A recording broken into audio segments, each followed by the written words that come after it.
Greetings, everyone. It is wonderful to be here with you again. I am Joyce Davis, and I am in this capacity as the president and CEO of the World Affairs Council of Harrisburg. We are delighted to once again be doing our part to help keep our community informed. We want to regularly bring you information from experts, from people who actually know what they're talking about, instead of just mouthing off, misrepresentations of the truth. But we are delighted to have people that we know we can trust with information about something that is so important to us, and that is what's the latest with COVID, what's the latest with long COVID. That's what this is really focused on. What is this long COVID? What is RSV? What is that? And what about the flu? So we're going to try to tackle all of these. In addition, we have invited one of our board members, Dr. Oralia Dominic, to talk to us about what this means about the impact it's having particularly on vulnerable populations. So with us today, as usual, we have Dr. Nirmal Joshi, because we have been calling on Dr. Joshi throughout these 2 years. He's been so dependable and so generous with his time. And he's an experienced physician executive and internal medicine specialist. He has served as Executive Vice President and System Chief Medical Officer for Mount Nittany Health Systems and State College, and he founded the Joshi Foundation to offer free health care to those in need in our region, a wonderful service. And we also have another person we have called on several times, and that is Dr. Suresh Kuchipudi, who is clinical professor at Penn State's College of Agricultural Sciences and interim director of the Animal Diagnostic Laboratory. He specializes in epidemics and pandemic viruses transmitted from animals, like what we know COVID-19 has been to us. So why don't we get started? I think Dr. Oralia has also joined us. I don't know if you're on camera, Dr. Oralia. Is she here? If not, we will at least hear from her. If she's not on camera, perhaps we can, oh, good. Okay, there she is. Hopefully she'll be coming in, but why don't we get started? We are, great. Yeah. Thanks, they switched me over. So all thank right. you so much. You're going to have to probably stop the echo coming in there, but otherwise we're okay. Okay, all right, let's get started. Dr. Kuchipudi, you're going to open us, you're going to start us off and give us that overview when we're looking at long COVID. What is it, RSV, and if you know anything about the flu, but go ahead. Thank you, Joyce, for the invitation. It's always a great pleasure to attend these events that the World Affairs Council organizes, and it's really an excellent service to the community to keep everybody informed. So good evening to all of you who are watching, listening live. So as Joyce mentioned, we're going to talk about three separate respiratory viruses that might be affecting many of us as we speak. The first one is COVID that we have been talking about for a long time. And the second one is RSV, which stands for respiratory syncytial virus. And the third one is flu, which is the common name for a virus called influenza virus. So the first one is COVID-19. So we have been discussing about this for a long time, about vaccines and the variants and how to stay protected. Today, the goal is to particularly talk about a specific topic called long COVID, as you probably heard many times. So the idea is to give an overview of what is long COVID and what do we know about it. So the term long COVID refers to what happens after somebody recovered from an acute disease. So you get COVID, you recover, and then you end up having what in technical terms we call as the post-acute infection syndrome, which is basically long COVID. And this can manifest in different people in different ways. And currently, millions of people across the world have been found to be affected by long COVID. And just in the US alone, over 25 million people have been estimated to be suffering from long COVID. So what do we know about long COVID? And one thing to remember is that the post-acute infection syndrome after somebody is recovered from COVID It's not particular to COVID alone. We have seen such post-acute infection syndrome with other viruses, such as Ebola, dengue, or polio, chikungunya. So this is not a new phenomenon. But the fact that there are millions of people infected with COVID at the same time because of the pandemic, the number of people suffering from long COVID are quite high. And the long COVID in people can manifest in many different ways. There could be general symptoms or also system-specific symptoms. The general symptoms can be feeling fatigued or weak, or people may have respiratory symptoms or neurological symptoms or gastrointestinal symptoms like diarrhea. So we can go into details later on. And there are some interesting observations with long COVID that are becoming clear, although we do not fully understand the mechanism of long COVID yet. But there are certain key determinants of who is likely to suffer from long COVID. So the three key determinants are age, sex, and the severity of COVID. The first one is, it was observed that the long COVID is most likely in people that are between 30 to 60 years of age. And more than males, females are likely to be significantly affected by long COVID, or disproportionately get long COVID than males. And if you think about the severity of COVID, so those who may have had severe COVID and end up in hospital are less likely to get long COVID than those individuals who had a mild COVID infection. So it is also found to be significantly higher in those individuals who had a mild COVID symptoms, but they end up getting long-term infection or long-term effects of the long COVID. So that is pretty much the overview of long COVID, and we can discuss later on about some specific questions you may have. The second topic is the RSV, respiratory syncytial virus. Again, this is not a new virus. We know this has been around for a long time. But what is unique about this particular year is that there has been significantly higher number of cases than ever before in all states in the US. And we do not fully know why there is such a sudden surge in cases across the country, including Pennsylvania and all the adjacent states. So this virus is a separate virus, belongs to a different family. It primarily affects younger kids, typically people of less than 2 years old. The younger kids will always get the RSV symptoms. And then those who recover, adults, are also likely to get infected, but generally it is a very mild self-limiting infection. But what happens is that in those individuals who are older and immunocompromised, the disease can be severe and could lead to hospitalizations. And the major challenge with RSV is that as of right now, there are no FDA-approved vaccines for this virus, nor any specific antiviral therapies, although there are some therapeutic options that could be used. And the third virus also is in the air in this season that could make you ill is the influenza virus. Again, this should be known to all of us now. So when you think about flu, what we are actually facing is two separate viruses called influenza A and influenza B that can make you ill. So the good news is that the seasonal flu vaccine that is available, and I hope many of you have taken, if not, I would strongly encourage you to go get the flu shot, has, it's called a quadrivalent vaccine. What it means is that the scientists across the world will monitor how the virus is evolving throughout the year, and they, by careful epidemiological analysis, they will predict what particular strains could be affecting in the next season. So each year, the seasonal flu vaccine is comprised of 4 separate virus strains, 2 influenza A subtypes and 2 influenza B subtypes, and therefore it is called a quadrivalent vaccine. So it is packed with 4 different viruses that can make you ill. Therefore, it protects people. So those are the 3 respiratory viruses or the illnesses that we are currently dealing with. And with that, I'll stop and pass it back to Joyce.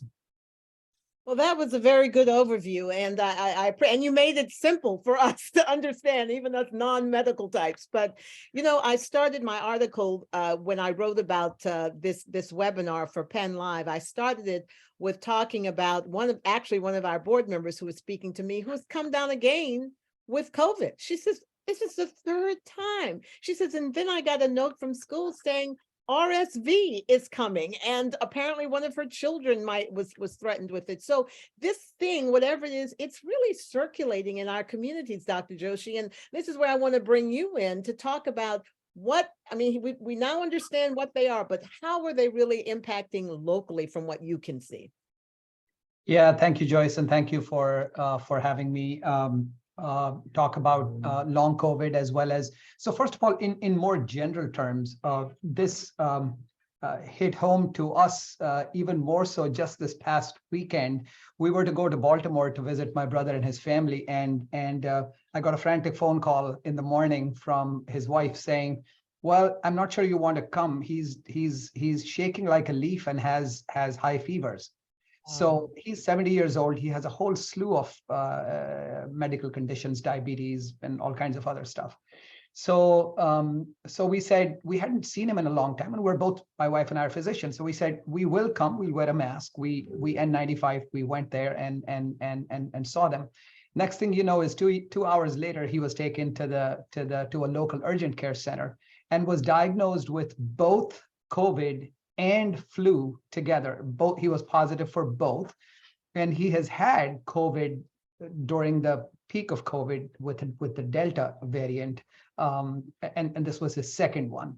Thankfully, he immediately got started on both Paxlovid as well as an antiviral for the flu in the form of Tamiflu, and is doing much better, except that he's severely fatigued now. The point is, it's very much in the air, super common.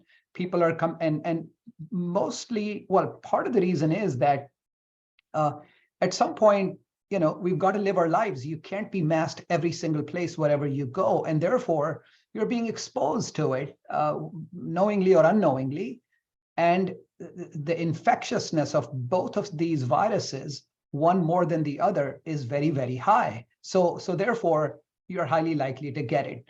And then with the third virus, the respiratory syncytial virus, it's for some odd reason that we don't quite understand, as Dr. Kuchipudi said, this year it's been, you know, it's been super prevalent as well. To some extent, thankfully, that is significantly more common in children less than 2 years of age. And the reason I say thankfully is because children are more likely to be able to ward off infection and fight infection than people who are 65 and older with multiple immunocompromising illnesses. So thank God for that, except that population is also somewhat susceptible. So that's kind of what's common. It's floating around in the community. It's very common. In terms of what we are expecting, it's anyone's guess, and it's people like Dr. Kuchipudi who know more about the epidemiology and predictions and so on. But certainly the fact is it's an imperfect science, and we don't know how the season will be. Suffice it to say that the current trends are showing that the incidence of COVID, influenza is expected to rise right now, and it's rising. However, COVID has been relatively unpredictable, except that it comes in cycles and waves. We are seeing a resurgence in the incidence of COVID as we speak, in pure incidence. However, death rates and in fact, even hospitalizations have temporarily been going up right now, but we hope that that trend rapidly comes down. However, deaths from COVID clearly have been on the downswing in general. So thank God for that. So that's the good news in the middle of this big black cloud, if you will, right? So that's kind of in a nutshell with COVID, RSV, and now to long COVID. As Dr. Kuchipudi said, he laid a very nice foundation of what we are seeing. First take-home message, I guess, for the community at large is that the definition of long COVID, as in what exactly is it, is that if the symptoms related to COVID that you started off with tend to persist, typically in about a month or so, symptoms should disappear in most people. However, if the symptoms go on beyond 3 months or 90 days, that's when we call it truly long COVID. There are people who are in between who can just take a little longer to shake it off, but it goes away. But beyond 3 months is what we call long COVID. And many of us were hearing much more about this during the Delta variant, process as it was unfolding.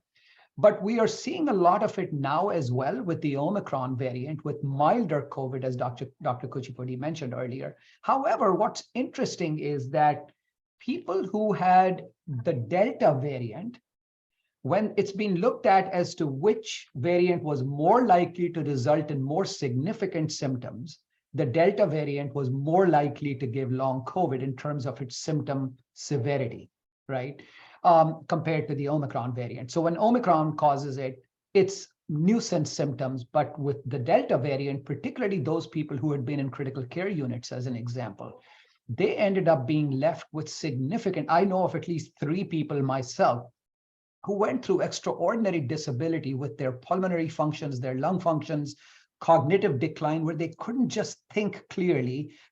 They called it brain fog. We knew that it had multiple ramifications to the, or implications or effects to the brain, that it causes memory lapses, difficulty thinking, difficulty concentrating, difficulty sleeping in the form of insomnia, and so on and so forth. So there is a significant number of people out there. That being said, now that multiple studies have looked at long COVID, what has been found is that we're beginning to get some good idea on a few things. Number one, what is the overall incidence? And it looks like broadly 1 in 10 to 1 in 15 people will develop long COVID, right, out of 100. So 15 out of 100 or 10 out of 100, that's, and it ranges from 6 to 15, depending on which study you look at and so on and so forth. So that's one. It was already made a mention as to which people are more likely to come down with it. The one addition to the risk factors, which is an, older age, critical care unit, residents, and so on and so forth. The third one is for those people who are overweight or overtly obese, there is a higher incidence of long COVID. They end up getting more, more symptoms of long COVID. The real take-home message for me, and this gets into some real implications to the community, is very interesting that when you look at people who were unvaccinated versus people who were vaccinated. So there was this very interesting study from Italy, and they looked at 9 studies within Italy, looking at people who were vaccinated and not. Roughly about 42% of people went on who were unvaccinated, ended up getting in some way, shape, or form, long COVID symptoms. And then as you went down, if someone had 1 dose, that went down to 30%. People who had 2 doses went down to 17%, and people who had 3 or more doses or boosters went down to 16%.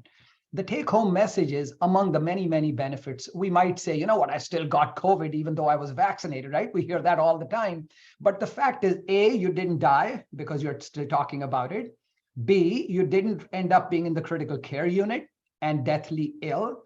C, which is not well known, but now getting increasingly well known, is that you are much less likely, orders of magnitude less likely, to be stuck with long COVID symptoms, with brain fog, with respiratory issues, and so on. Another reason to please, as soon as another vaccine comes out, go get it. I usually am the first in line when that happens, going, gotta get it, because everything else is just so minuscule compared to the benefits that, so that's the take-home message there. The most common symptoms: fatigue. You're left with just feeling super, super tired. Talking to my brother an hour ago, and he was going, I can't get up. And this man is a workaholic. He's just unable to go see his patients. So he's just so fatigued. Severe body aches. And the third one, and the fourth ones maybe cognitive things, things that affect the brain. Those that affect the lungs are much more likely in people who've had bad lung stuff to begin with. And then they're left with a long, long process of trying to recover from that lung illness with multiple infections and so on and so forth. Finally, there is a specific syndrome related to post-COVID, which is called the post-ICU syndrome. It's called PICS. And what that means is those people who've been really ill and in the critical care unit while they had COVID, they are the ones who are left with significant disability, sometimes for long, long periods of time. Younger people, a little less likely, although when they get it, they're more likely to have milder symptoms with long COVID over a period of time and seek attention. So So I think those are kind of the biggies. I was just making notes earlier on to make sure we touch the high points. Real quick about RSV and the flu. So RSV is the background. Dr. Kuchipudi did a great job in putting the background together. I just add two things to what he has said, is that let's face it, it's still, despite being so prevalent as it is right now, it still remains a disease of children. Let's face it. So the vast majority of people who get significant RSV infection are kids 2 years or younger, or kids in general, right? However, those folks who these kids can get really ill. And by the way, we've known this for decades, that it's the same epidemiology. The only difference is, number one, it's super common. It's been significantly more common now. And secondly, because it's so common, the overall pool is so large. And unfortunately, you don't know when you're sniffing and you are, when you're draining and you're feeling lousy, you don't know which one of the three you've got, right, to begin with. So you've got to be tested to figure it out. In adults, however, the initial symptoms are the same. But if you're over 65 and have underlying medical conditions, including chronic obstructive lung disease, or you smoke heavily and so on, those are the people who can have RSV infection that is somewhat more severe. However, there is no specific treatment currently available for it. So it's just an awareness and getting the treatment that you need. And finally, the flu. Quite honestly, nothing really has changed in the epidemiology. It just happens to be there right now in the way that we expect it every year. It's the usual villain, except we have two more villains in town. But that's the villain that's always been there, and we're still seeing it. The epidemiology, Dr. Kuchipudi, I think you would agree, the epidemiology looks about the same. The rise of the illness in terms of prevalence and current incidence remains about the same as we would expect it to be at about this time in the flu season. So I'll pause there, and then we'll let things move along. I only have to correct you in one little thing, and that is the first person in the line is me. Shots. You may be first because you're a doctor, but yeah, that's right. That's right. Healthcare professional. I play that that's card. right. That's right. But I do recall very, every time we've gotten together to talk, you have spoken, both of you, about three things that needed to be done. And I do fear that we've done one many times and neglected the other two. And most of us, I will say, have tried to get the booster and the vaccines, right? The smart ones, I will simply say that. But did we throw away the mask too soon? Did we continue singing as we washed our hands? To have those two things. In fact, the woman who spoke to me and said she says, I regret not keeping that mask on many times, because there are three factors in this, as you have said, and we just throw away two of them, I think. Am I right or wrong about that? So I think you're right. And I think it's what I would call barrier precautions, meaning trying to avoid the direct transmission, is, needless to say, always a good idea. I think it's what the community at large struggles with, right, is how much precaution do you take and how much do you allow something to come in the way of life, right? And while I'm a strong proponent whenever you can to be doing as much as you can, a lot depends, I think, because the fact of the matter is that for the long haul, barrier precautions such as masking are very hard to implement for the long term. When I say long term, meaning years and years, right? You can't walk around with a mask to avoid all infectious diseases out there. And the fact, that being said, the way I look at masking now, right, is way different than I looked at it earlier. And you and I know that, we were all, as infectious disease professionals, strong proponents of barrier precautions at the time. So what I look at it, I have a slightly more, shall we say, guarded view of it, only because of the practicality. So what I now do is I think about it like a graded method, meaning if you have illnesses, if you're older, your risk is somewhat higher, I strongly urge people to be masking all of them. Mm-hmm. Everyone should be vaccinated, avoid going to work when they're sick, and washing their hands or sanitizing their hands, everyone. And then in between, there are grades of what, depending on your propensity to the illness and common sense, that determines how aggressive you get. Because at some point, all of our collective credibility and practicality is at stake in a sense when we talk to the community. So we have to be practical, because if we raise an emergency every single time, then nothing is an emergency. And when we talk to people in a logical, reasonable way, they're more likely to follow infection control practices than if we say, you need to mask every single, wherever you go, whatever you do. So that's the only minor difference in how I think about it now. But your primary point is still very well taken. Masking still works. Right. It's the bottom line.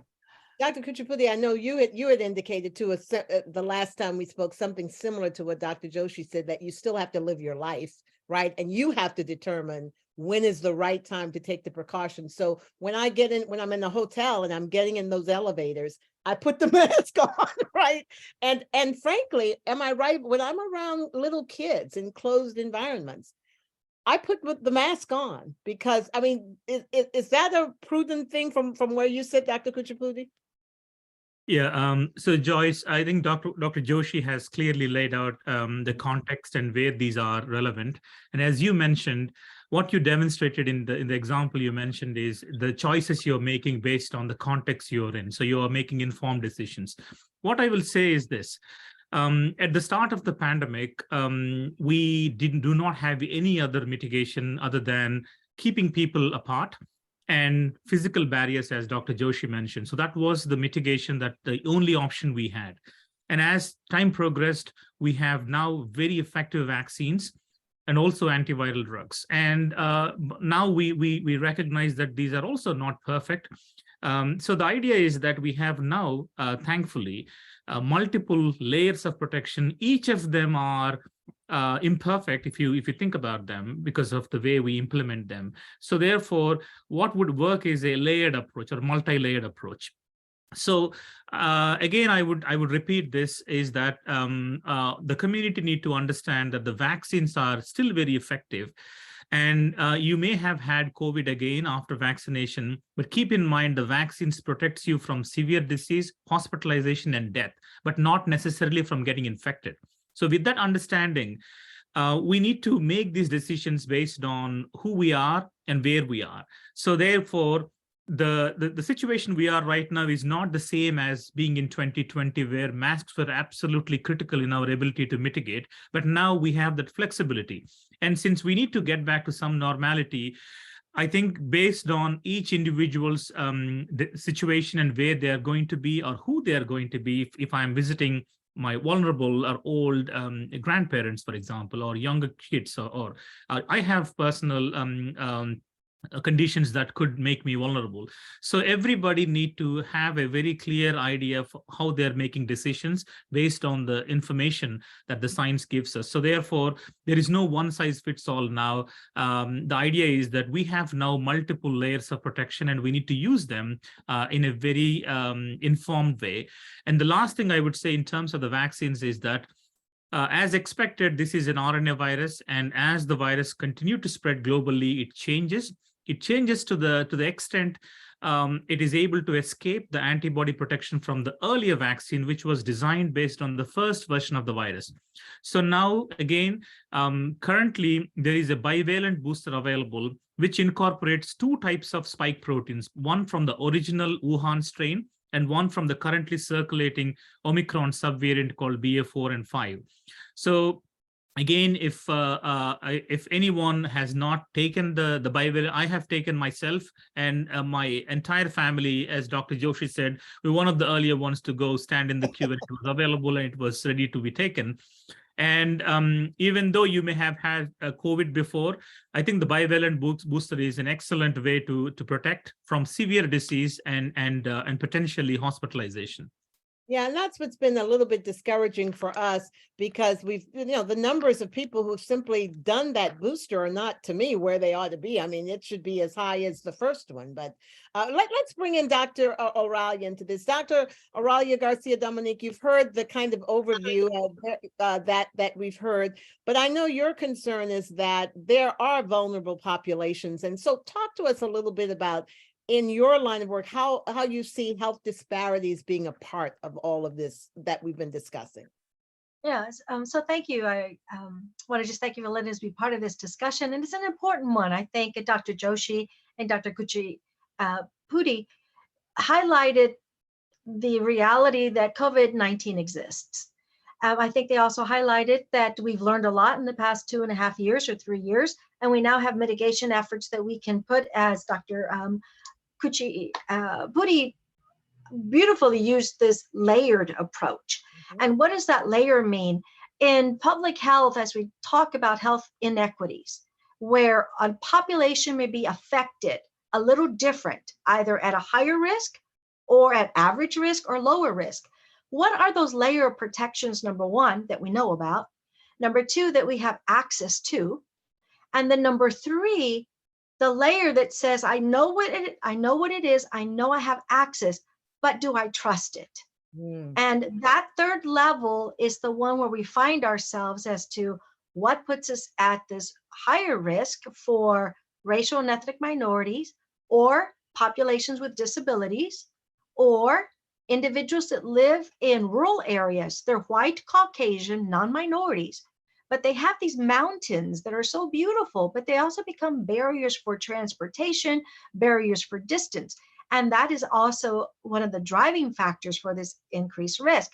So the answer is, if there were disparities for these vulnerable populations in the beginning back in 2019, where there was zero mitigation other than we're in this together, we have nothing other than common sense. Then we advanced the second year and we had vaccines, we had PPE, we also had masks, different types of masks, from homemade cotton to all the way to N95s. Today, we now have multivariants. We have vaccines that have these both vectors, or these both variants. And even further than that, we now have therapeutics. We know that if someone gets COVID-19, if they catch it in the very early window, we have antiviral, what are they called? Monoclonal antibodies. These are age specific for adults, for children. It tells you the time frame for that window to get the virus and eradicate it immediately as much as we can through that. The issue that we find ourselves with health inequities is a starting point. If a person already had an underlying condition and COVID hits them, they already have a double whammy. It's almost like a double trouble in a sense, where they have to recuperate just for the COVID-19 impact, but they also have to deal with the disruption it did for its underlying condition. And as we are recovering for that, it should not be surprising that health inequities may affect populations at a higher risk. And what are these? There is this scenario, there was a modeling scenario that was performed, in fact, in Chapel Hill, the University of North Chapel Hill. I believe the gentleman's name, or the researcher and scientist, is, I believe it's Justin Lesser, I believe. But basically what they did back in August, they did different scenarios. What will COVID-19 look like for the autumn and the winter? Will it have a large surge? And particularly in North America, but how about America, United States? And then how about Pennsylvania? Because they did them by states. And basically they said it shouldn't be a concern. We flattened the curve, lower hospitalization, infection rate. We're standing pretty solid and pretty good, provided 3 conditions are met. And one of those conditions is, and they presented these scenarios as the scenario when you don't do something as opposed to do it. We've all been talking about masking, vaccine, but these are the, what would happen to keep our COVID-19 infection, even the long-term, low as opposed to causing it to surge. There's evidence already that says we can get into trouble. And so the three scenarios were this. The first one is if you're going to see anyone getting, including racial and ethnic minorities, children, individuals living in rural areas, individuals that are disabled or also have a health status. The first thing is you're going to see a very high risk and an increase in infection rates if, number one, you do not address social determinant factors, things you can change, where they live, the type of job or employment where they work, and if they lack access to barriers that takes them to that high quality healthcare. Now, I say where you live and where you work. I want you to make it very clear that where you live really means the population density. Do you have one generation living in that home? Do you have multiple generations? Because if there's an infection, the infection will not stop at the door. It'll enter the home. And as it enters the home, it'll impact everyone in there. So that was one scenario. If they are not having mitigation efforts addressing social determinants of health, either lack of access to high quality care, the ability to work and to live in spaces that have put in place the infrastructure and the policies to reduce the risk. The second is we can get into trouble if people do not have behavior changes. And behavior changes involves diet and exercise, but it also includes poor respiratory hygiene, poor hand hygiene, staying up to date with their preventive services, and not seeing their healthcare provider on a regular basis, that if something is wrong, is caught early as opposed to when it's more difficult. For racial and ethnic minorities, we may have low incidence in certain things, less likely to get it. But for late stage diagnosis, we are higher and up on the edge for, we may not be getting it, but we're certainly dying prematurely of it. So that is also one of the drivers should you see any surges that go up if they're not up to date with their preventive services. Another one is talking, not just going to the doctor, but asking the right questions and asking them, how can you reduce your risk for getting COVID, for getting the flu, or if you already had COVID, from reducing your risk of the long term. In terms of another driver is called health status. And they said if you have poor health status, either self-reported or by your bill of, what is it called, Joyce? The bill of health, the clean, now that you have a clean bill of health. That means that it's either self-reported by what your perception is versus the diagnostic results of when the doctor and the providers tell you this is where your glucose level is, this is where your cholesterol is, and so forth.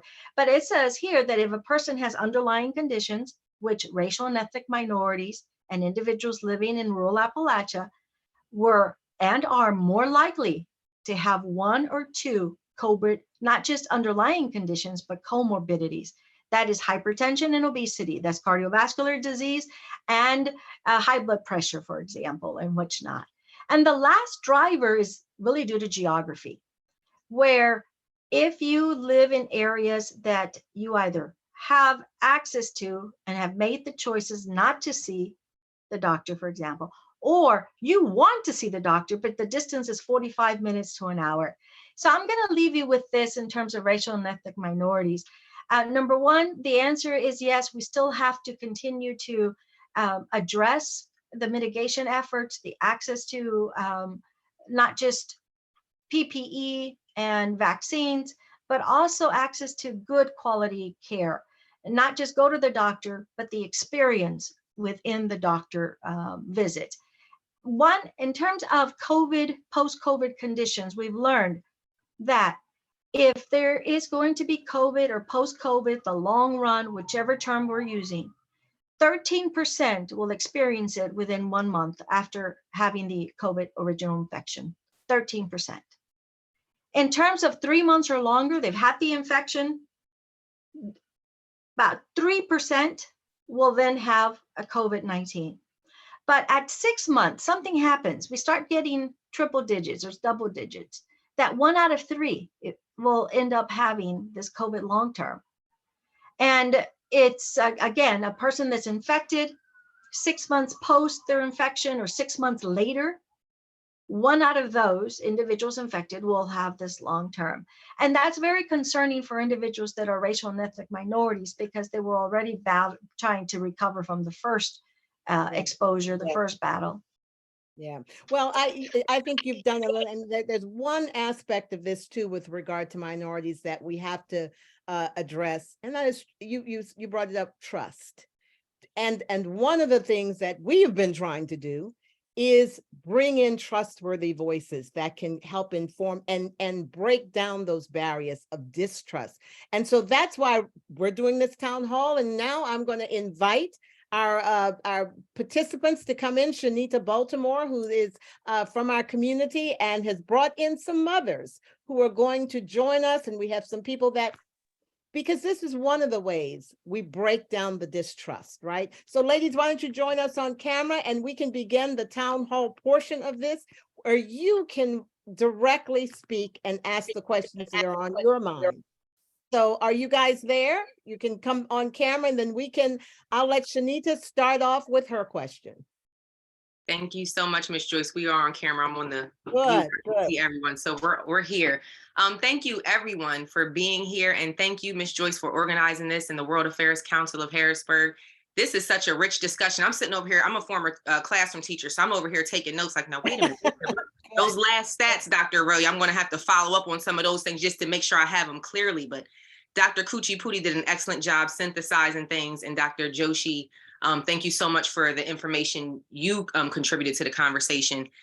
There were so many points and so many things. This is why I love teaching, because the teacher always says, no, just wait until I'm finished. And then if you have questions at the end, ask. There were like 6 questions and you guys answered 4.5.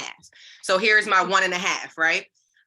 So much information shared. And I know from a personal standpoint, I have a 2.5-year-old daughter, and we are definitely still on the masks when we go out. So I'm very much like I would rather, let me put it this way. I love when Dr. Joshi said the black cloud, because just calling it that makes it like, okay, I'm not the only one sitting here thinking that this sounds crazy. This sounds like, well, maybe you do want to stay home. So when you make those choices to go out, we of course want to keep our families and ourselves safe. We talked about, some of you touched on diet and exercise. So I was just thinking about those core foundational things that we need to make sure we do to protect ourselves. And you covered that, hand washing, and you're eating your whole foods and your diet and your exercise. I find that when I'm not feeling well, I reflect on what I've been doing. I'm like, oh yeah, I dropped my vitamins. Oh yeah, I skipped water. Oh, so those foundational things. So you have those little things that creep up and you get those little feelings of it's normal, I'm scratching my throat. When do you think it's the time to say, well, maybe I should go see someone about this? Maybe I should take my daughter, because how long would it be? Or what is the telltale symptom where it's like, I don't usually really like to go, but I better go because what's happening? I hope that makes sense. Joshi, I think you might, because that is a question we all have. When do I just ride it out? And when do I get there quick? Because the earlier, the better. Yeah, no, that's a great question, Shanita, and thank you for asking that. I think that's a common thing that comes up.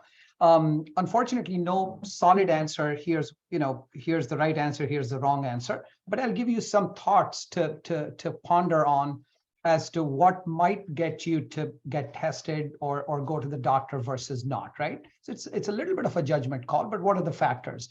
So one is that healthy children, right? Healthy children are, from all regards, whether it be COVID, whether it be influenza, and whether it be maybe plus minus RSV, but for sure the first 2, right?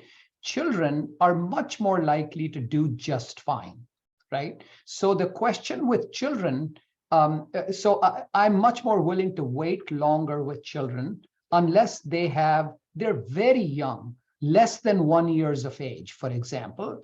With high fevers, always a good idea to take to the doc early. But if it's the sniffles, just feeling not up to it, no high fever, just low grade, feeling bad, okay to wait and watch. No harm done there, right? The second thing with children, I'm still on that part, is that if there are folks at home, particularly with as Oralia said, with multi-generational households, grandmom is home, one of the parents has a variant of cystic fibrosis, something else going on, the threshold to be tested should be very low, because if tested, you can aggressively try to isolate. And so treatment will not differ, but you will be able to isolate and protect others in the household. So that's the way to look at children. People who are adults, typically just the sniffles, right, is an indication that it could be one of the common viruses that are, what are called rhinoviruses that cause the common cold. It's not influenza, it's not the flu. It causes the common cold, and that's what happens. You just feel a little lousy. You just you have a lot of drainage. Your eyes are your eyes are red and so on. That itself does not necessarily need to be tested unless one of the other issues is at home, right? On the other hand, when you begin to develop systemic symptoms, by that I mean fever, significant muscle aches, headaches, and so on, particularly high fever that goes above 101 or 102, that's an indication that you're more likely dealing with influenza or COVID, right? In the case of COVID, what many people are now doing, not so much for the flu because you can't easily do it. In the case of COVID, almost everyone I know is sitting on some tests at home and will quickly test themselves, right? If you're like me, I've exhausted a whole slew of tests. Most of them have been negative once it was positive. But the point being, you can test yourself quickly. And when you are in doubt, it's always a good idea to test early because you can isolate yourself and protect others. But I hope that helps. So systemic symptoms, high fever, significant headache, and just feeling so severely, the body is hurting so bad that you just want to not get up. Those are the three big ones that should indicate that you need to get to be tested. Because also remember, not only is for COVID-19 now, Paxlovid is remarkably effective and relatively easily available, but also for the flu, the use of Tamiflu in most populations can reduce the overall length of time that you are feeling lousy, right? So instead of 5 to 7 days, you might get better in 3 to 4 days. That's still a gain of about 2 or 3 days and feeling better. So I hope that helps. That helps a lot. Thank you so much. Sure. I'm going to go ahead and have Patrice Hagan ask her question, because I know that she has some questions she wants to share as well, please. Thank you, Shanita. Good evening, Ms. Joyce, Dr. Kuchipudi, Dr. Joshi, Dr. Dominic. Hi, Oralia. And ladies, thank you for letting us join this conversation. It has definitely been an insightful one. And I, like Shanita, was nodding and writing a few things down because it was very insightful. So just from my perspective, I'm a mother of 3. I have a 7-year-old son who attends public school, 1st grade, a 5-year-old daughter who is in private preschool, and he's almost 7 months, our youngest, attends daycare. And we recently had it was very scary, of RSV in our youngest, our son. At his daycare, he contracted it at his daycare. And I'm asking, almost in hindsight, hoping, of course, we don't revisit this, but for anyone who might be listening that could give some insight, how do you best safeguard your children? Almost, I don't want to say against each other, but when they do, they play together, they share toys, they're eating meals together, particularly when you have one of the younger children that is dealing with an infection such as RSV. Yeah, great question, Patrice. Thank you for asking this. It's a difficult one, very difficult one, particularly at that age children in most common households. How do you isolate, right? How do you isolate? This is a similar conversation of the masks that we earlier had. Mm-hmm. What can I just tell you? Hey, if you did this, you will never get the disease. On the other hand, how the heck do I do it in real life, right? Very, very difficult to do. So remember that basic infection control precautions remain the same across the world. They are time tested, they work. Hand hygiene, having sanitizers, as many sanitizers around the household as you possibly can. Because remember, the thing we used to teach well before masks were, other than hospitals, no one wore masks, right? We wore them in the hospital with TB precautions and stuff like that, but we did not wear them at any other times as well. So the single most important thing that was taught still works is hand hygiene, right? Is because at the end of the day, unless you are in direct contact face to face within a few feet, the next thing that is the most common way of transmission is by touching something that person A touched, that you touch within a short period of time, and then what's in your hands invariably goes to where your nose is and then down into the lungs, right? So that's hand hygiene works all the time. Now, how do you actually physically accomplish what we just said in a practical manner when you have the age children that you have, 7 months, 4 years, there are toys involved, there are rooms involved? How do you isolate people? If you can, and one person has a significant respiratory illness, when possible, if you can get them in a room, a separate room, that always helps, right? So that's one. And places where you're able to do that, that's super helpful. If you can, I know how hard that is for children, and I get it, but that's one thing you can clearly do because you're physically separating them. The second thing is with older children and adults, and particularly people who are immunocompromised in some manner, some way, shape, or form, masking is still a superb way to prevent direct, transmission of infection. And in that context, surgical masks are the most appropriate to wear. N95s are difficult as heck to do, quite honestly. And cloth masks simply don't work to the same extent as surgical masks do.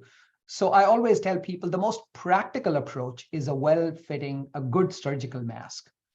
So I would do that. And then needless to say, hand sanitizers everywhere. That's the best you can do.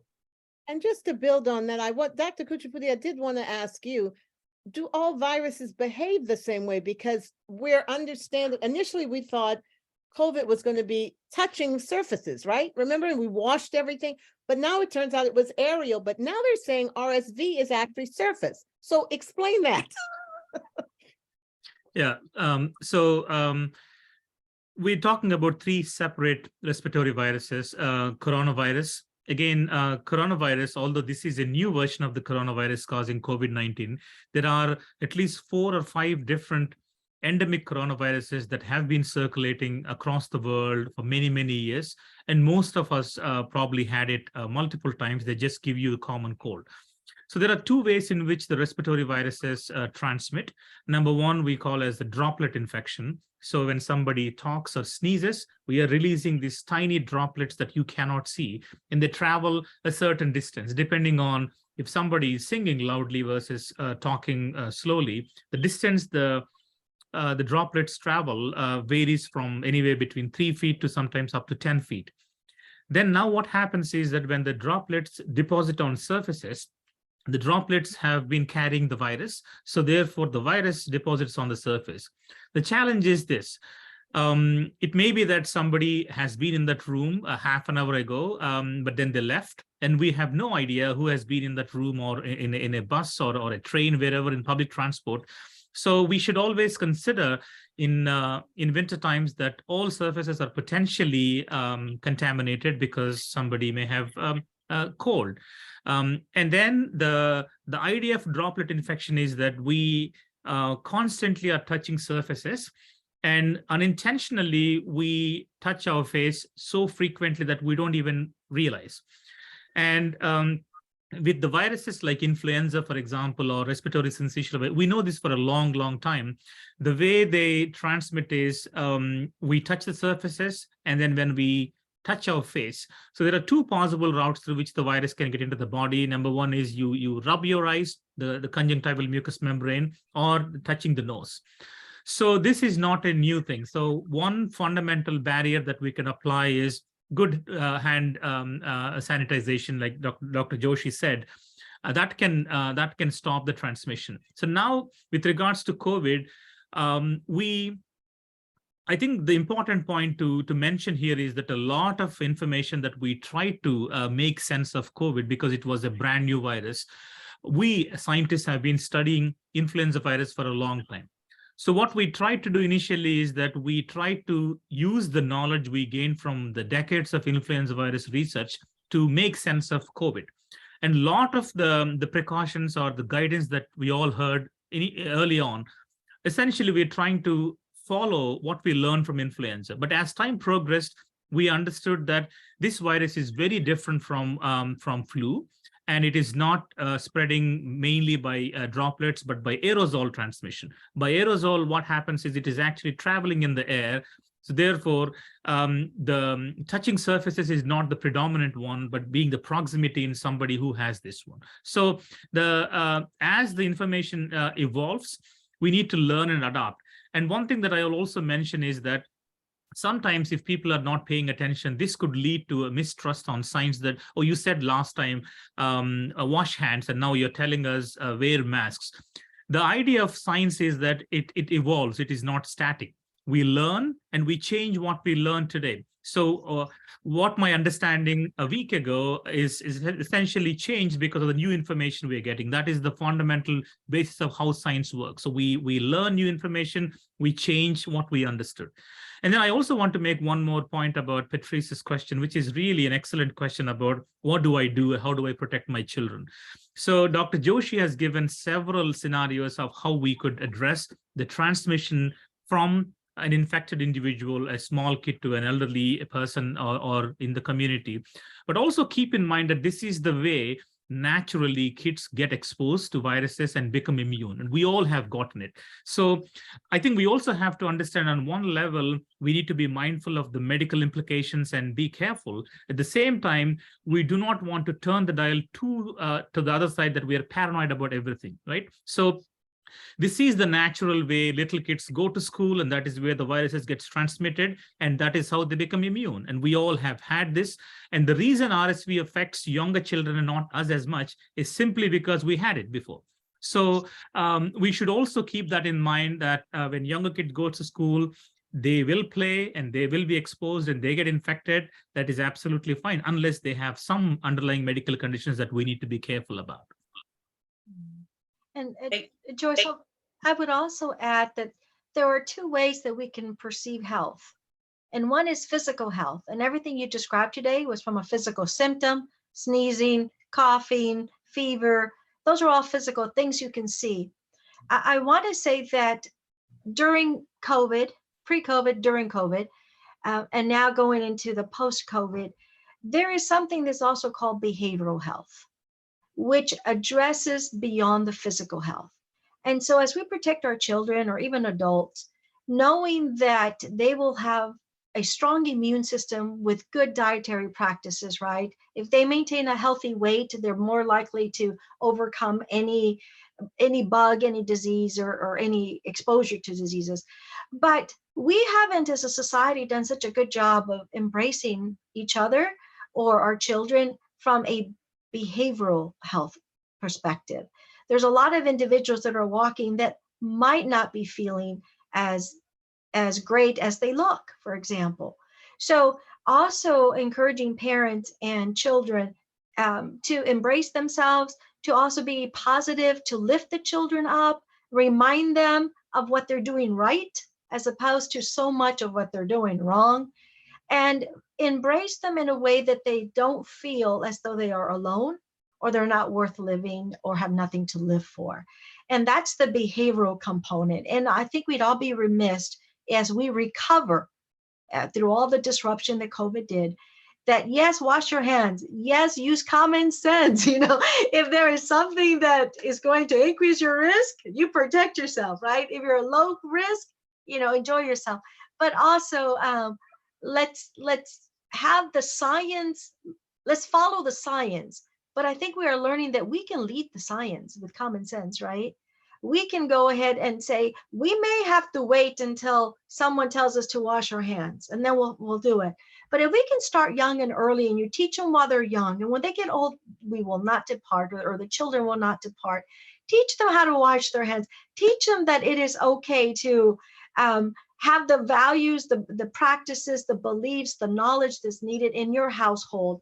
And then discuss those with the people that influence your behaviors. Those might be your pastor. It might also be your provider. It might be your community leader. It might be someone that's been there, done that, or someone that has added insight. So I just wanted to say, also think of behavioral health components as well as physical health. Such an important addition, Dr. Aurelia. Thank you so much. I'm so enriched by this conversation. Patrice asked the question, and I felt like the answer was just for me, what Dr. Kuchipudi said, to not necessarily, that was spot on. Angelique, I'm going to bring you in now, please, to ask your question of the doctor. You ladies literally asked both of my questions. I guess my daughter, she was sick. Well, both of them were sick for like the past 2 weeks. I guess when is it safe to send them back to school or daycare? Because I've kept them home because I just didn't even know when it was safe, because I obviously want to keep everybody else safe too. I don't want to infect anybody else. So I guess that's my question now. Yeah, and that again is because of the multiplicity of viruses is a tough one, where there is not like a exact date range that we could tell you in 3 days life is good, or 4 days, or 5 days.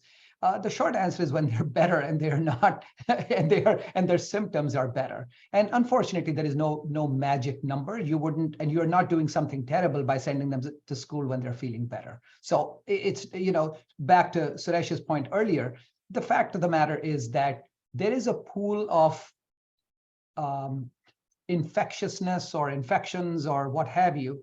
That's at school by definition, right? There's a diversity of kids at school. By diversity, I mean in terms of symptoms, in terms of what have you. There is a diversity of symptoms or lack thereof at school, and you're not doing anything bad by being able to do that. So when the kid is better, it's perfectly okay to send them back to. Now, that being said, if they're COVID positive, there are more specific thoughts around that.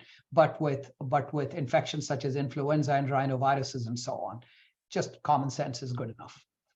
I just want to add one small comment to that, Anjali. I think your question, maybe the slightly different way to understand this is, rather than asking, when do I send somebody back to school, ask the question, when should I not go to school or to work, right? So the general rule of thumb is, if you don't feel well, do not go to office. If you don't feel well, you're still coughing, sneezing, do not go to school. And then as Dr. Joshi mentioned, that window of when you start feeling better is highly variable depending on who you are and what is bothering you. So therefore, I would watch out for symptoms. If you're not well, then better to stay away, so we are not giving this to other people. It's mainly from a transmission mitigation standpoint. So when you're sick, you go to office, you give to a bunch of other people, your colleagues all will call sick in the next 2 days.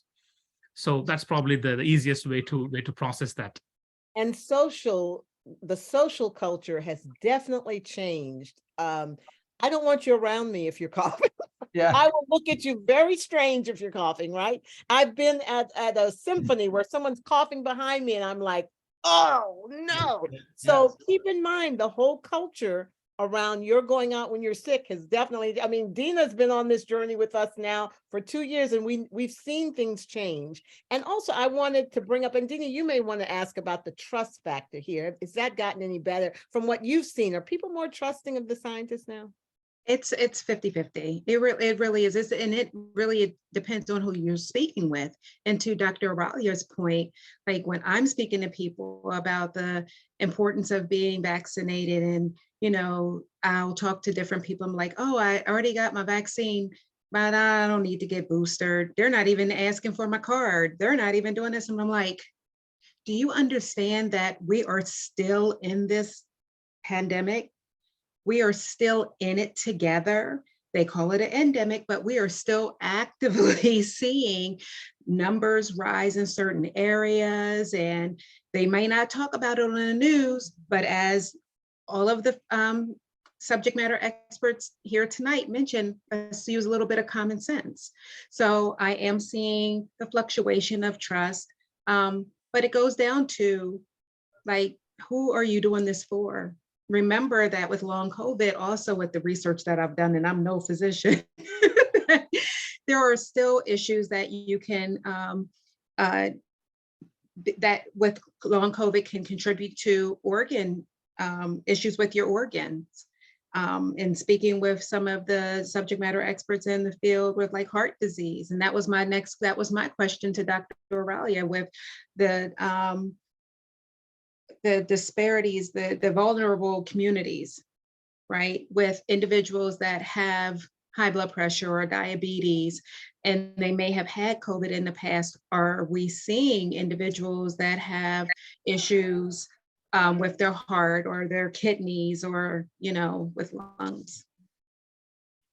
So that's a very good question. I think what we're learning, first we have to make the disclaimer that the scientists really are working day and night diligently to try to figure out the factors, the causes, and to answer these very difficult questions. I think we just say it so lightly, just wash your hands, or I think that's what's leading it. But this is very complex because it involves the human body, and it does has different systems, the heart system, that has the circulatory system. And in this case, you're talking about the cardiovascular symptom. And one thing we all need to know is the science have taught us that, number one, there is not a test I can tell you right now, go and get tested for long COVID. There isn't a test. There are symptoms that people experience. And these symptoms can be looked at. They can have further diagnostic testing to figure out what is the cause of that symptom. And usually that symptom is due to something else.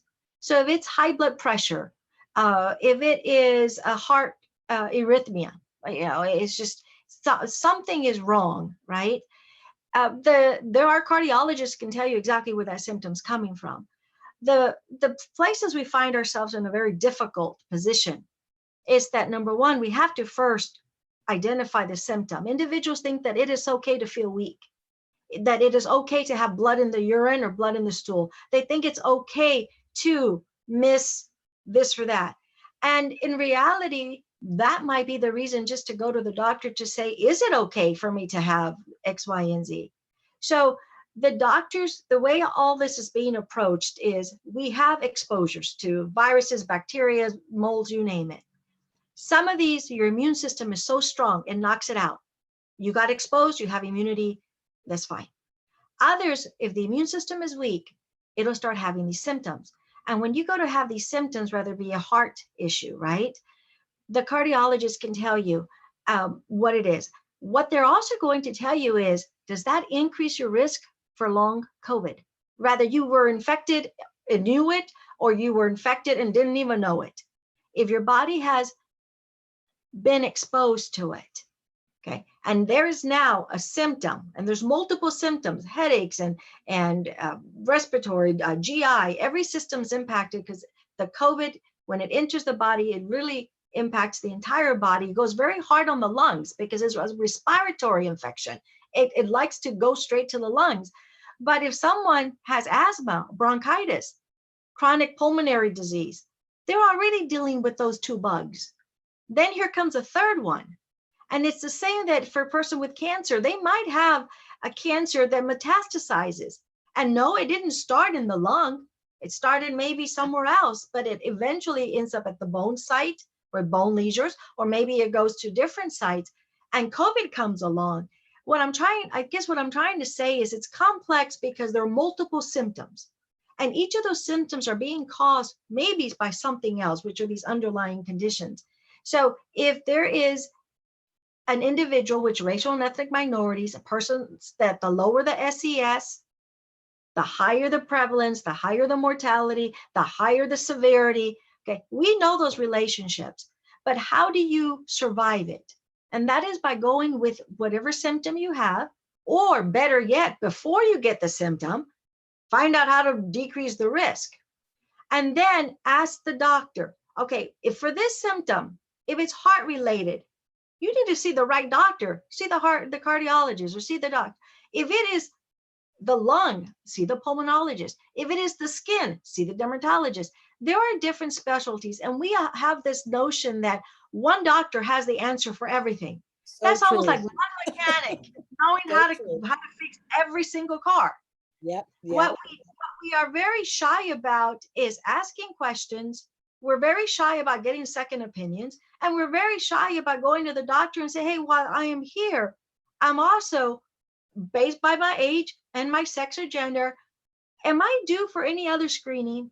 And as soon as we start to have these conversations that address all the symptoms and address the whole body from head to toe, that is how you're going to start moving the needle in the right direction to not just reduce risk by washing hands, but catching things early and allowing your body to have early diagnosis as opposed to late, and ideally to prevent it by ways to decrease your risk. And sometimes those are simple through diet and exercise. Sometimes it's stress management. But I like to hear other. Dr. Oralia, you raised some very, very interesting points. And one of the major things I'm hearing is that you got to take charge of your own health, your own well-being. This is an assertive, aggressive thing, and you can't just rely on one doctor to have all the answers to your problems. That it has to be a two-way street of working together. But listen, we only have now a few minutes left.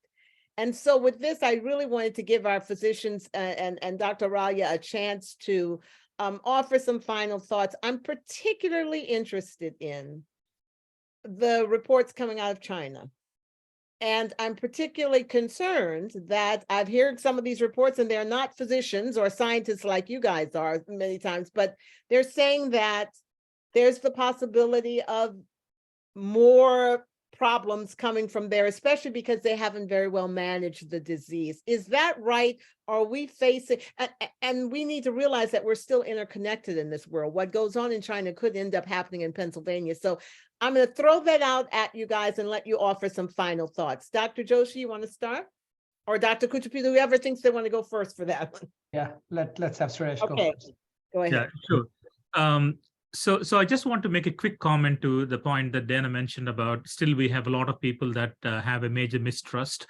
I think that is precisely the reason that events like this are absolutely critical to provide the right information. And that is all the more reasons for us to do more communication of science, so people are listening these things constantly. So thanks for bringing the topic. It is a real problem. I think we need to do more. With regards to what is happening in China, if we just take a step back and let us look at what is happening globally. So we are very blessed in this country to have access, rather very easy access to extremely effective vaccines and antivirals when we need them or wherever we need them. But there are different parts of the world where things are not as good as we have here. So therefore, the virus transmission and the number of people who have been vaccinated or immune is not equal across the world. So one thing that we need to keep in mind is that the virus is still circulating and we are in a pandemic, although we have taken a little bit easy now because of the vaccines and the sharp decline in the mortality. So what is happening in China is a reflection of what the virus is capable of doing. As the virus circulates in a population, it continues to change and more people become sick and become hospitalized. And to the extent that the virus changes, it can also overcome the protection provided by the vaccines previously. So therefore, we still need to be vigilant until this is completely gone and become an endemic stage. So it may not necessarily come from China. It could be somewhere else. As we saw, there were several variants like Delta, Omicron. None of them have come from China. There are different parts of the world. So therefore, as Joyce said, we are in this world that is extremely interconnected with a unprecedented global movement of people. A new variant in any part of the world can virtually travel across the world in real time. So therefore, we have to be vigilant. That's the first point. And finally, what I would also say, again, to point that Dana mentioned is that we know from a long time that any infectious disease affects people who have underlying conditions more severely than those who are in good health. That is already a known. It's not just about COVID. It can be any disease. And we also know that there are structural dysfunctions in terms of the access to healthcare, and there are certain populations in our country, like minorities, have because of access to healthcare, they are disproportionately affected by these underlying conditions. And also, we now have very, very strong statistics that show COVID also has disproportionately affected minorities and people of color. And this is not just a problem that we need to talk now because of COVID, but this is a fundamental reality of the society that we need to pay attention to. And all of us need to do our role in terms of educating people or providing information or where you can access healthcare and all of those different things. Sometimes it doesn't have to be a very specialized specialty hospital. It could be visiting your primary care physician or talking to them, as Dr. Joshi mentioned, when to choose the medical advice. So in conclusion, I would say that we need to be vigilant and learn more information as it becomes available and follow science. And also as a community, we need to play our role in educating people, and especially those that will not seek healthcare because of misinformation that they may be receiving. We have a responsibility to tell them the truth and show them where they can access, so we could save people and maybe show them in the right directions. Again, I just want to thank Joyce and the World Affairs Council for this opportunity. It's always a great pleasure to participate and talk to you all, and you have been wonderful participants, and you have asked some great questions. Thank you very much.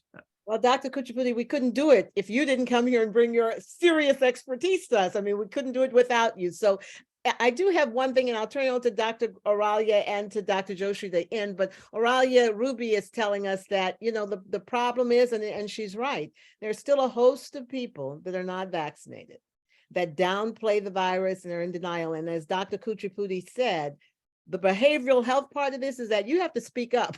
You've got to help these people understand that, here's the truth, and here's how your refusal to accept it is hurting the rest of us. So is that the right way to do it, Dr. Oralia? Sometimes I'm too heavy-handed.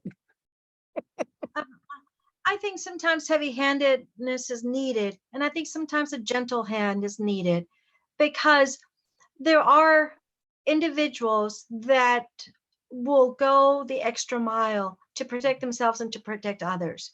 And how we define protection, I think everyone has their definition, right? But we learn together, regardless if we were reserved or if we were way on the front line. We learned that we can flatten the curve. And we learned that things that were restricted just to deal with the mitigation and to bring us to the level that we could be able to move forward with more lives than deaths. We know how to flatten the curve. We know how to reopen things, right? Because we are all able to see the difference. What we do need to know is focus a lot also on the behavioral health, because there were a lot of individuals that died and it had nothing to do with the vaccine and had nothing to do with COVID. It was what you call suicide. It's what you call intentional and unintentional injury. So we want to preserve life, and we want to send a message that life matters, and that there are ways that we could get through whatever is trying to weigh on someone's shoulder, that burden that people carry. It is right. It is right to do what is right. And it is right to do the right thing at the right time and for the right reason. But in 2022, December 1st, okay, we now know we have tools we can use. That's right. The new tools that we don't have is how to keep individuals from getting depressed and becoming opioid use or substance used, where it causes and results in fatalities. Or thank you, Dr. Oralia, for bringing up to making sure that we know that there has been an emotional and mental health component of COVID. And I think we're going to probably learn a whole lot more about that, because we hear also so many reports of people who simply didn't act the right way emotionally. I mean, they lost it, so to speak, and they weren't used to doing that. But I'm going to let Dr. Joshi close us out. And Dr. Joshi, it probably isn't a bad idea to repeat something, because Jacqueline wanted to know, if one gets a positive COVID test, how long should you isolate? Should you wait until you get a negative test result? So you see, even though this has been repeated a lot, not everybody has heard even some of the basics. So Dr. Joshi, you're going to close this out. Yeah, thank you. Thank you, Joyce, and thank you for arranging this, and thank you for allowing the opportunity to be able to spread good evidence-based science in the community. That alone is never enough. Behavior change is much more complex than that, and it's not just simply telling people what to do, but to be able to educate, to be able to repetitively and patiently talk through it over and over and over again. Sometimes it works, sometimes it doesn't. No different than when I'm talking to a breast cancer patient or I'm talking to someone else. People have choices, people have ways that they think and they process information, and our job is to be patient and to be able to do the very best we can with that. So on the specifics of isolation and when someone is non-infectious, some variability, but the short answer is up until about 5 days of onset of symptoms, everyone believes that one should attempt to isolate unless you become test negative and have no symptoms, right? So that's the simpler part. The other simple part is that beyond 10 days, unless you continue to have symptoms, beyond 10 days, the odds of you being infectious, even if you have a positive test, is very low. So if you don't have symptoms and 10 days have passed, don't keep testing yourself and isolate yourself because it's not going to help, right? You can continue to be positive. So after 10 days, between 5 to 10 days, there is some judgment involved. Most people who are if you're test negative, needless to say, you can stop isolation. There are some exceptions to this. People who have severe illness, who've been in the critical care unit, can continue to be infectious for longer than 10 days, between 10 to 20 days. So those are some general guidelines. But between 5 to 10 days, particularly if you have symptoms and at any point, if you have symptoms, that's a good idea to continue isolating. So I hope that helps. So with that, from my end, just thank you very much. I would not want to repeat all the messages that we've attempted to pass out. Thank you for your time and thank you for your attention this evening.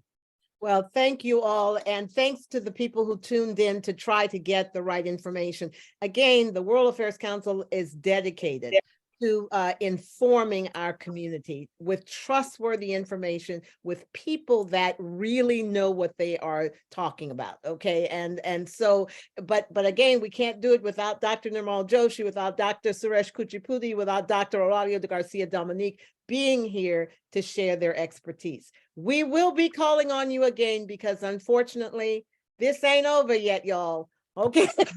We will see you again later. Thank you, Shanita and Lady and Angela for being here with us, and Patrice and sharing, and Kalpana for introducing us to all these great doctors. So thank you all. Bye-bye. See you soon.